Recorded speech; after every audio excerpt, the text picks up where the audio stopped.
All right, welcome back to another edition of the Horsemen Pro Football Talk podcast. I'm Brad.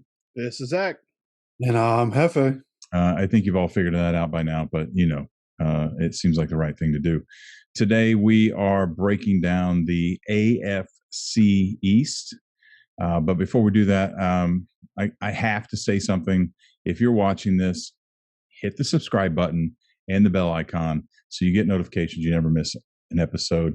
We got big things that we're hoping to do this season, and you're certainly not going to want to miss it. And when we get to 1,000 subscribers, we're going to have an authentic jersey giveaway. And if you are one of the subscribers, your name will be put into that hat. So pretty good odds there. If you're listening on your favorite podcast platform, and I hope you've subscribed there. If you think about it, hop on over to YouTube and help us out there. We appreciate it. So, okay. AFC East, with the exception of one team, is probably going to be pretty competitive. We always start with the team that we think is going to place last. I think we can all agree that this year it's, again, going to be the Jets. But for all intents and purposes, I expect them to do better than last year, which isn't saying much, right? I think I could go coach the Jets and do better than last year. So they've hired Robert Saleh. Saleh? How do you say that, Hefe? Robert Saleh is how I've always heard it pronounced. Okay. So the Jets have hired Robert Saleh, and he's the ex-defensive coordinator for the San Francisco 49ers. Again, I have to think that, there's an improvement somewhere. It's not hard. What, they win one game? They win one game? Another one, two, didn't they? Two or did they hit three? Yeah, I don't remember. Look, That's man, there's no reason in this league you shouldn't at least win 3 to 5 games by default, just by accident, no matter how bad you are. The teams that are less than that, there's a huge problem. So I expect some type of improvement, but I don't really know enough about this to have an opinion. What do you guys think? Well, it's a new season, new head coach, new quarterback, but the same New York Jets. I have high hopes for new head coach Robert Saleh, but I don't think it's going to happen this year. Quarterback Zach Wilson's going to get thrown to the wolves, and although he may surprise me and do well, this team is in absolute rebuild mode. It may take a few years, but for Wilson to begin to showcase himself and be productive. But this team is extremely young and inexperienced, but the future is definitely looking brighter than it has been the last few years. I have the Jets only pulling out 2 wins this season. I do think they can probably squeeze out a couple more, but regardless, it's going to be another down year for the New York Jets this season. Yeah, and I have to agree, just like anybody else would. I'm not a huge believer in Zach Wilson. There's some intangibles that I think he doesn't possess that I think you have to possess to be somebody that's not going to end up being a journeyman backup, which is probably, in my opinion, what's going to happen to him in his career. Now, I think Robert Saleh can be a good coach. He obviously did a great job with the defenses that he was given in San Francisco, but those were pretty loaded defenses. He doesn't have the same cast of characters over here with the Jets. So what this defense can do is going to be limited, in my opinion. I think they're going to be one of the worst secondaries in the league. And obviously in the NFL nowadays, when you can't stop the pass, you're going to give up a lot of points. And their number one receiver is Corey Davis. When Corey Davis was the number one for the Titans were busy going 8-8. There wasn't anything spectacular happening there. So, they have a lot of guys on their squad that would be, number 2 guys. Tevin Coleman was a number 2 running back for a long time. Corey Davis suits better as a number 2 wide receiver.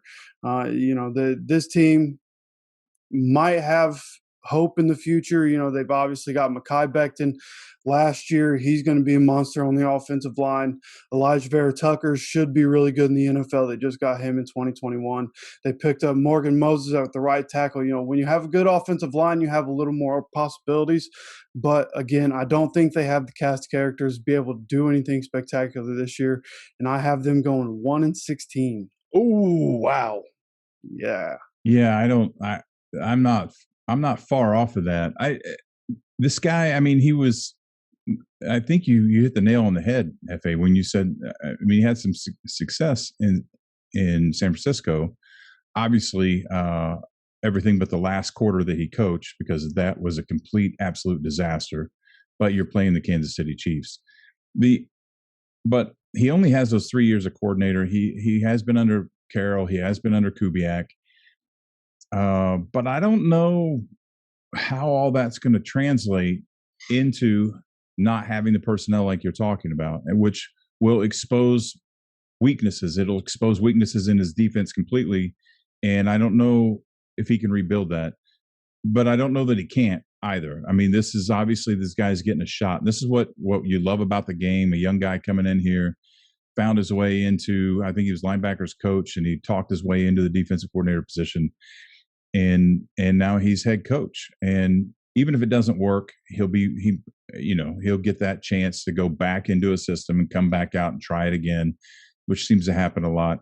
But either way, I don't expect much more. But I mean, I just said that you have to, any jackass should be able to win at least 3 games. So I have to give the guy at least 3 games. But I haven't looked at the schedule to point all those out yet either, which I need to do, by the way. But regardless, we all 3 agree they're at the bottom of the barrel again this year to be another long season for Jets fans. Yep. So I make a promise now that Gase is gone to back off the Jets fans this year and give them grace, and let's see what this guy can do. I'd love nothing more for him to turn this around. I'd love to see coaches come in and turn programs around. So, all right, let's move on. All right, big question. Who's next? I can't let Hefe pick it, Zach. He's biased. I'm probably feeling the same way. Okay. I don't know. All right. Belichick, or as I like to call him, Beelzebub. Everybody in the world thinks he's the devil, except for New England's fans, which they might now. So he did not win the AFC East for the first time last year since 2000. Is that right? 2003. I think it was. I think it was 17 years in a row. Is that right? I think it's 2008. Oh, that is right. So he won it 17. He won the AFC East 17 times in 20 years, and the last time they lost the wild card was in 2009. So in 2009 they lost the wild card to the Ravens. 2000 they missed playoffs. 2002, but that was before Brady. That doesn't count. 2008, that's the year they missed the playoffs. Didn't win the division. They were still 11-5. It's a pretty damn good record. You would think would win a division. 17 division titles, 13 appearances in the AFC Championship game, 9 Super Bowl appearances, and record 6 wins. Nobody needed me to go through all that, but it helps solidify my point. The guy's got 8 Super Bowl rings. Got 2 with Parcells. He's the longest tenured active head coach. 59. He's 59 wins ahead of the next closest coach, which is Andy Reid. 59. All right. I mean, Reid's gonna need 4 years to just catch that if Belichick were retired now. So, and didn't win any more games. So here's a little trivia. You guys want some trivia? Let's do it. So I just told you who's first in wins and who's second. Who is third among active coaches? Probably active Harbaugh. coaches. Mike Tomlin. Mike Tomlin is one of them. Harbaugh. Very good guess. Pete Carroll, 145. Sean Payton, and I'll just run down this list real quick. Sean Payton has 143. McCarthy has 131. He'll have 134 by the end of the year. Harbaugh has 129. Chucky has 114. And Ron Rivera, it goes all the way down to 83 with Ron Rivera and Bruce Arians at 67. I'm sure he's going to pad that stat a little bit, at least this year. So anyway, all right, on to the point, right? Oh, I still have more accolades if you'd like me to run down. Nah. You sure? We don't need to do all that. He's the first all-time in playoff coaching wins, third in regular season coaching wins with 261. One of 3 head coaches to have won 6 NFL titles. Papa Bear Hallis and Curly Lambeau. Only one to do in the modern era. I mean, look, I'll skip over. The man's the GOAT. Oh, okay. I'll give him the props. Okay, we got that. Okay. He's the GOAT. I said last year, after I read all that crap last year that I just read, that despite everything that appeared to be happening in the Patriots season, not to bet against him. Well, now he's pissed. Brady pissed him off. Brady left. He took Gronk with him. Brady wins. He's smiling all over the TV. Beelzebub hates smiling. He just outlaws it in Foxborough. They're not allowed to smile. And he's pissed. Brady gets hammered in public, and he's throwing that trophy in Tampa Bay like some drunken idiot. Beelzebub has stewed on this stuff for almost a year. He's been chewing on this. We're going to see if Beelzebub still has it in him. If he's ever had it in him, he's got a fire in him right now, and this is going to be it. I can't bet against this guy. I'm not. The AFC East is on notice. The road to win this division is going to go through Foxborough. And I believe that Miami and Buffalo are both better teams.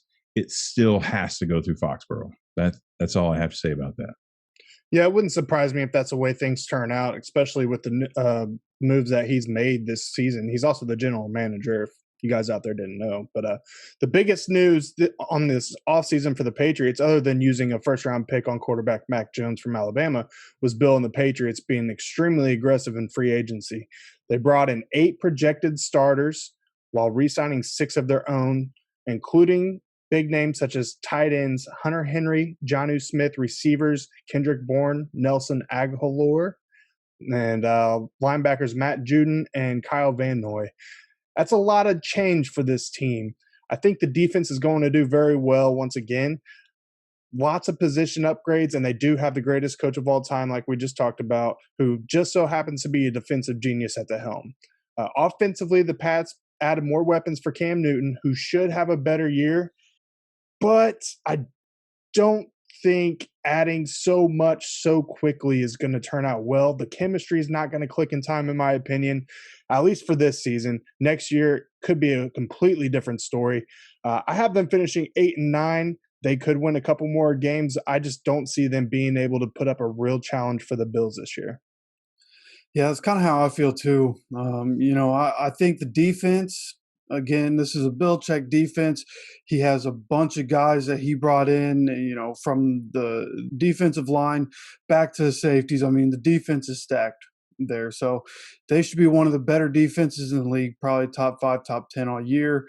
Not a lot of points, I think, are going to be scored in Patriots games. They're probably going to be running the ball a lot. And you have to imagine at some point, if Cam Newton had 4 touchdowns last year, something crazy like that. So if he continues to struggle like that in the Patriots system, Mac Jones is going to get his start. And everybody knows how I feel about Alabama quarterbacks coming to the NFL, which is really a great situation. They just bet their future on this guy. So at least for the next 4 or 5 years, the Patriots should at least somewhat suck, at least on the offensive side. I do like Hunter Henry a lot, but he's just a guy that can't stay healthy. So you have to imagine he's only going to be there for 8 of their games this year. Jonnu Smith is a beast. So, and look, Nelson Aguilar, Kendrick Bourne, sure, they brought in these weapons, but these aren't top tier guys.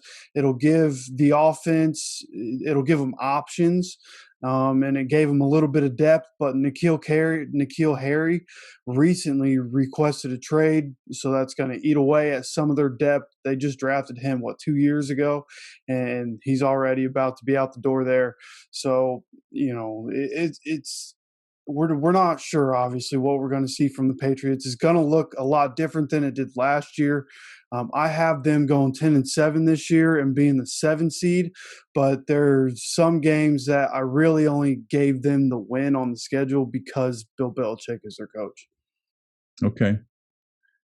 So you prefer Beelzebub with Michigan quarterbacks, right? Well, you'll notice Hefe's silence. He knew I was setting. Put him on the spot. We don't have. Set We don't anything have up. to talk about that. Yeah. All right, fair enough. And I am willing to concede right here, as much as I don't want to, that we should probably talk about the Bills last. So I'm going to bring up the Dolphins. All right. Now, last year, I was all over the Dolphins in the very beginning. And I think we were all in agreement of that. But I was really high on them. I had them actually winning the division, and I think both of you guys said Buffalo would win the division. I don't remember, but I know Hefe did. But I don't know. Did you, Zach? I don't recall. I may have said I might have said the Dolphins. Okay. So I said they win 10 games. They went 10-6. They easily could have picked up another one or two. And, Flores doesn't bail on Fitz magic. And we've beaten that to death. We all know Tua's the guy. They've made their choice. And I hope that now that we're here, I hope that decision pays off for this year, because we all know that's why he made it. Right. So I still don't believe. I think they had a good enough team that things go their way. They could have found themselves in an unreal position next year, but water under the bridge, right? So Tua's the guy. They were 10-6 with the third hardest schedule in the league last year. This year they have the 27th most difficult schedule. So this is going to come into play with the division. So the Bills need to have that in mind. And Bills need to take care of their business. I think they will. But you better be aware the Dolphins could really do some crazy stuff this year. They're poised to make a run at the AFC East crown. We know that it's Buffalo's to lose. It has to go through Foxborough. So they're both going to have something to say about that.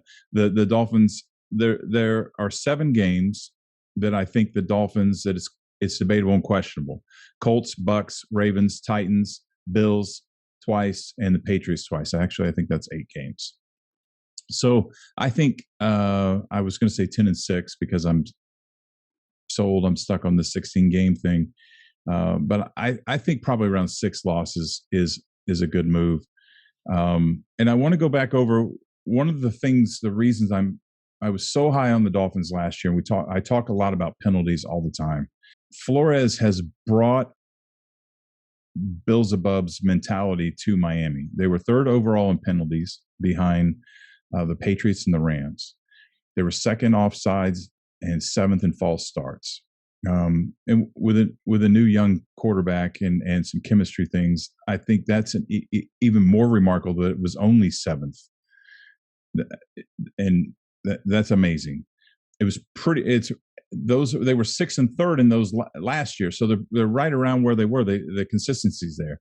6th and 4th forced fumble, 6th in forced fumbles. They were number 1 in interceptions. We all know that. This is a disciplined, fiery ass defense, man, and they are going to continue to do some damage. All this discipline doesn't equate into wins, but you have to have it to win. He's done that. Other coaches now have game film. They know a little bit more about what he does. So he's going to have to adjust through that. And Tua is going to have to rise to the occasion. But if he does, they can do this. With Tua, this is where we find out, is he real or is he a bust? I'm rooting for him. I don't know yet, but I'm calling 11-6. Yeah, I'm kind of feeling the same sentiment you are. As a team, I think the moves Brian Flores and this Dolphins organization has been making have benefited them extremely well this offseason. They upgraded the wide receiver core by bringing in Will Fuller from Houston, even though he's suspended for a bit. And they also spent the number 6 overall pick in the draft on who should be a star in this league, Jalen Waddle out of Alabama. Throw those 2 in with Myles Gaskin, the running back who had a breakout season last year, especially in fantasy. I had him. And tight end Mike Gesicki. Is that how you say it, Hefe? Gesicki? Mike Gesicki, yeah. Gesicki. Throw them in with them. This offense definitely looks better on paper. Defensively, the Dolphins already boasted one of the best defenses last year, and added to that, as well as using the number 18 overall pick on defensive end Jalen Phillips out of Miami, and a second rounder on safety Javon Holland from Oregon, both of whom I expect are going to be immediate starters for this defense. So, although I think this team has gotten better, and I do like the way Brian Flores is doing things, I just don't think Tua is the answer. We said it all last year. I hated the move, pulling Fitzmagic and replacing him with Tua. It backfired them. They shot themselves in the foot. I don't think he's the answer. I think in the next couple of years he'll be out of Miami. So unfortunately, I have the Dolphins only going 9-8 this season and just barely missing the playoffs yet again. You know, a lot of what Zach was just talking about is a lot of what I feel, and I think, you know, we've all talked about how much we like Brian Flores and what he's been doing and how this roster is being built, and I think they've done a good job of bringing. They lost a couple guys in free agency. They did a good job of filling some spaces, like Zach said. Bringing in Jalen Phillips should be a huge addition to the defense. They're going to need him to have some effect with the pass rush. Because they lost Devon Godchow. He went up to New England. They have to replace some people on that defensive line. They did that through the draft. And then bringing in Will Fuller, Jalen Waddle should be really good in the league. Devontae Parker is finally coming into his own. Now he's 5-6 years in the league, and hopefully a guy that I talked about a lot last year, Preston Williams. I want to see him be able to stay healthy and have some kind of impact. He's moving down the depth chart now with these new guys coming in. But like Brad said, there's really no excuse for Tua now. This is it. It's either going to be you're the guy, you know, we got you all the toys you need. You know, I still don't love the offensive line, so that might hinder some things there. But overall, you got to be happy with what kind of weapons are around Tua here. And hopefully the defense, I don't really expect a whole lot of drop off. You still have Byron Jones, you still have Xavier Howard, who is arguably probably the best corner in the league last year. Their secondary should be fine. Hopefully they can maintain some pass rush. I have them going 8-9. Which I thought was a little modest. There are a couple games that I'm really just not sure about, like the Raiders game. Not real sure how the Raiders are going to be this year, so I didn't know which way to go in that game, but I ended up giving that one to the Dolphins. And so, like I said, I have them going 8-9. I wouldn't be surprised if at some point this season we see Jacoby Brissett take over for the Dolphins. Oh, man. It's quicker than I thought.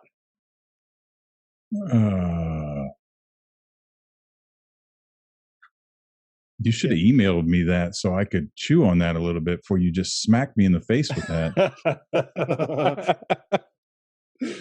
I wasn't expecting that to come out of your mouth. I wasn't expecting Brissett to come to Miami. I would just want the guy to go away. I want him to do some TV commercials or work with sick children or something. The guy is a hell of a nice guy. I just don't want him playing quarterback for the teams that I root for. Because of then people say shit like you just said, and it freaks me out. So thank you for that. I don't even remember what I was going to say. Oh man! All right.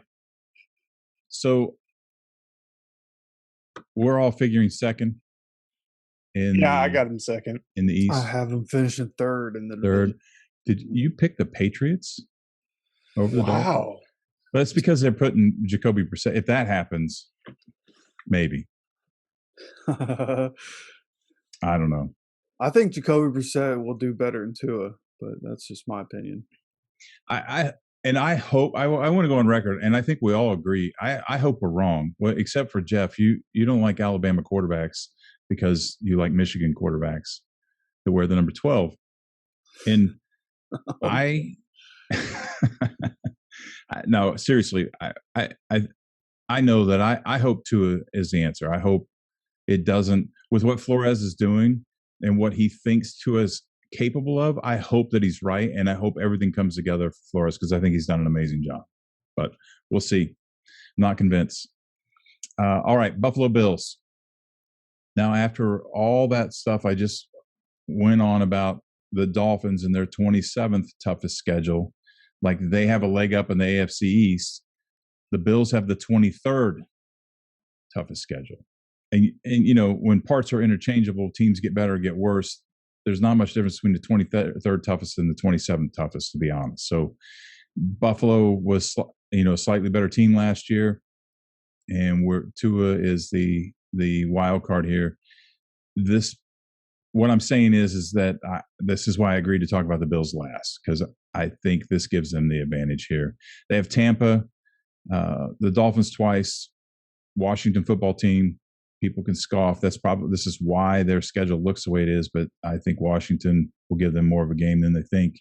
Probably won't win. I'm not going to go that far, but Colts, Chiefs, Titans, and then the Patriots twice. This is where we doubt statistics, though, with the 23rd toughest schedule, because these are formidable opponents. This is a tough road. But Sean McDermott, we talked last year. He had 13 wins last year, Coach of the Year in 2019.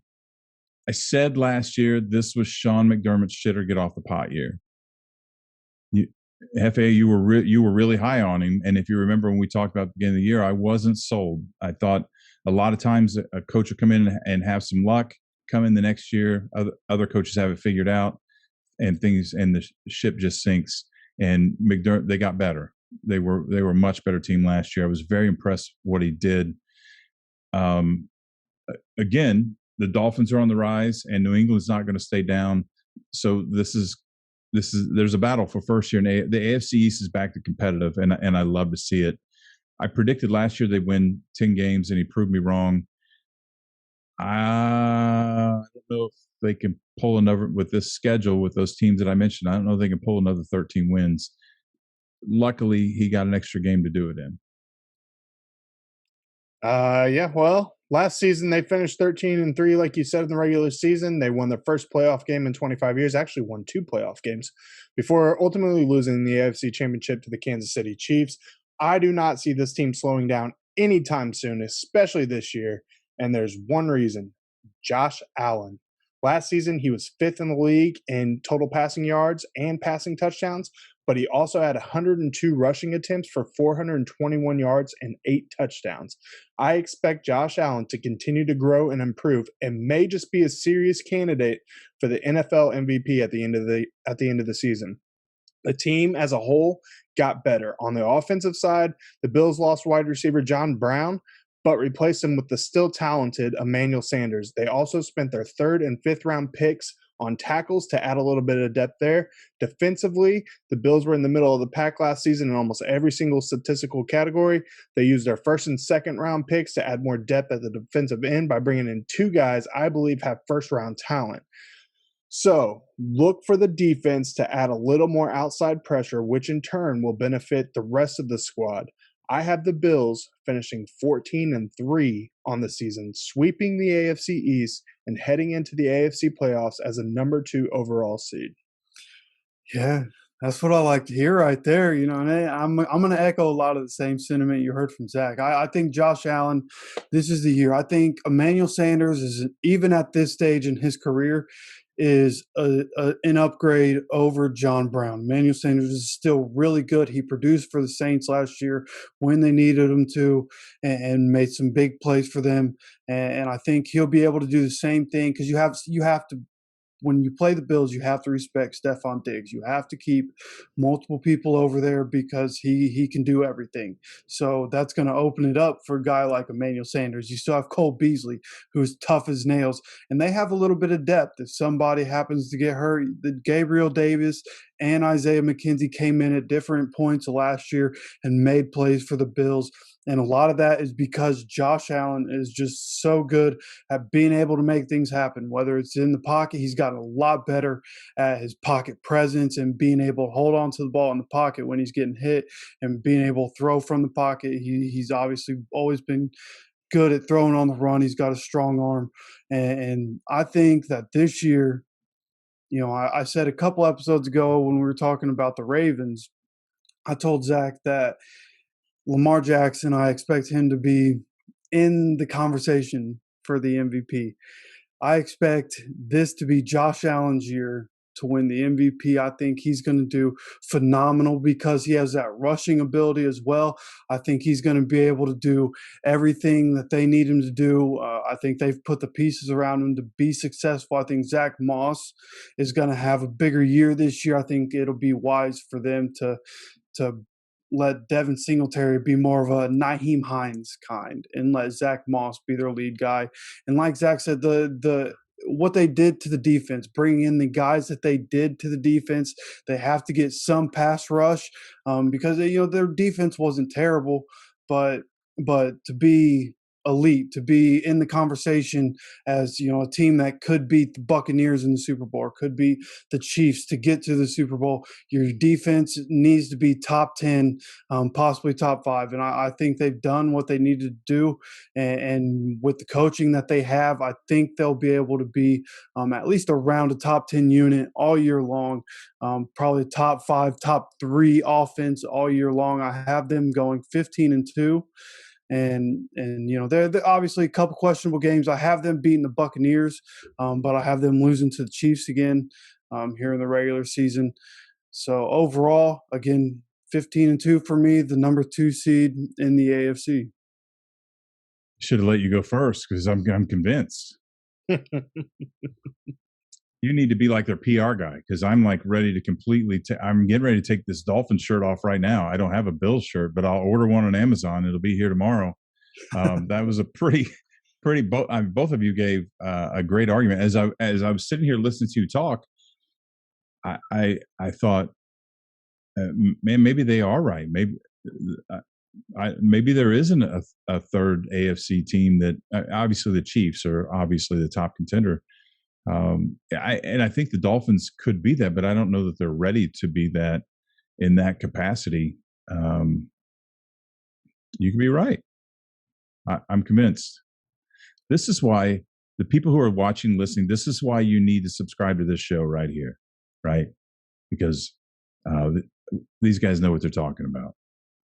All right. I would also like it. Huh? Said appreciate it. Yeah, you're welcome. That's what we do, man. I would also like earlier, I just kind of stumbled through some statistics and I realized that I didn't make any sense. And I realized, Zach, you had a weird look on your face when I said the statistics. And then I went back while you were talking and look, and I realized why, because I fumbled through it. Beelzebub is the winningest active head coach with 280, and he's 59 ahead of Andy Reid. That's what I meant to say. I said something about longest tenured. I don't even know why I said that. Just wanted to clear that up, so we didn't start, get any troll activity or anything, and have to ban anybody after we cuss them out. Yeah, that's the last thing we need. Patriots fans coming at us. I don't know. After everything I just said about Beelzebub, I don't know that they would anyway. They're Patriots fans. Of course. Yeah. So okay. Well, so that does it for this week. We appreciate you listening. We want to remind you, please to show us some love. Help us grow. Help us get the word out. Like, share, subscribe. Tell all your friends all that good stuff. Also, hop on to Facebook or Twitter at Horsemen Sports. You can find us there. We have our pigskin, our annual pigskin pick'em league coming up. And for all you fantasy fanatics, it's almost time. And these two, the Oracle and the Guru, are going to walk you through all your fantasy picks for Fantasy Central all season long. And we have some things coming up for that. So you're going to want to connect to us, subscribe, and connect to us on social media, so you're not going to miss any of this stuff. You're going to want to be here, I promise.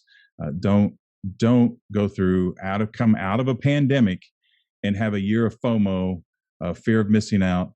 Get on board and pay attention to what we're doing. You can thank me later. I appreciate it. Next week we are going over the hotly contested NFC West. The NFC West. All right, it's going to be a good one. Yep. Again this year. So, okay. Anything you guys want to say before we go? Nah, I'm really looking forward to hearing what you guys got to say about who's going to finish where next week with the NFC West. All right. Like everybody else, you're going to have to wait until next week. All right, with that, we bid you adieu. Deuces.